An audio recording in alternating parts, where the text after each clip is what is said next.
Edward Snowden, a NSA contractor and former CIA employee, shocked the world in 2013 when he decided to whistleblow important confidential information. Born in North Carolina and raised in Maryland, most of Snowden's life revolved around government-focused areas.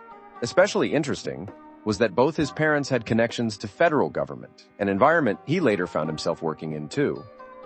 His career was an interesting patchwork. He handled responsibilities at the Central Intelligence Agency, CIA, worked under Dell and Booz Allen Hamilton as a subcontractor, and was finally an employee at the National Security Agency, NSA. Being a system administrator, he was privy to all sorts of secret information. One particular kind of information made him discontented.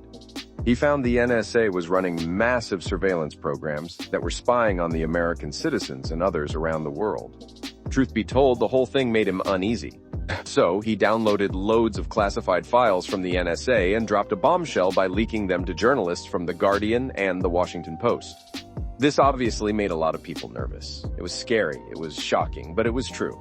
The American government was literally spying on millions of its own citizens. The stories hit the headlines, and Snowden became an international fugitive almost overnight. The public had mixed reactions. Some were horrified and praised Snowden for letting the cat out of the bag and being brave enough to stand up against such an invasive system. Others were not so pleased. They dubbed him a traitor, insisting he had violated the Espionage Act. Even legal experts had divided opinions. For some, he was a hero, a whistleblower who exposed government wrongdoing, while for others, he was a criminal who stole and revealed state secrets. Snowden was persecuted staunchly by the U.S. government. And charges were quickly filed against him under the Espionage Act. In the crossfire, he did something bold. He hopped on a plane to Hong Kong, where he was last officially confirmed to be. To this day, he remains in Russia, where he was permitted to stay after being granted asylum. Despite his living situation, Snowden has continued to participate in public dialogues. He engages in debates about privacy and security across the globe, except now he does so from the screen of a laptop. In fact, he even got to keep his voice in American culture and politics.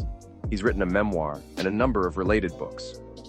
Since Snowden's revelations, much of the international community has been grappling with the truth. There's been a lot of dialogue going around the necessity for surveillance versus the crucial human right to privacy. It has been a reminder that surveillance should never override basic human rights. Snowden has remained adamant that he doesn't regret his actions. He says he did his part to inform the public, and the rest was up to them. It's hard to predict what's in store for Snowden in the grand scheme of things. Will he eventually return to the U.S.? Will the laws ever change in his favor? Will history eventually dub him a hero rather than a traitor? It's all currently up in the air, but it's no secret that Edward Snowden has already left an indelible mark on the world.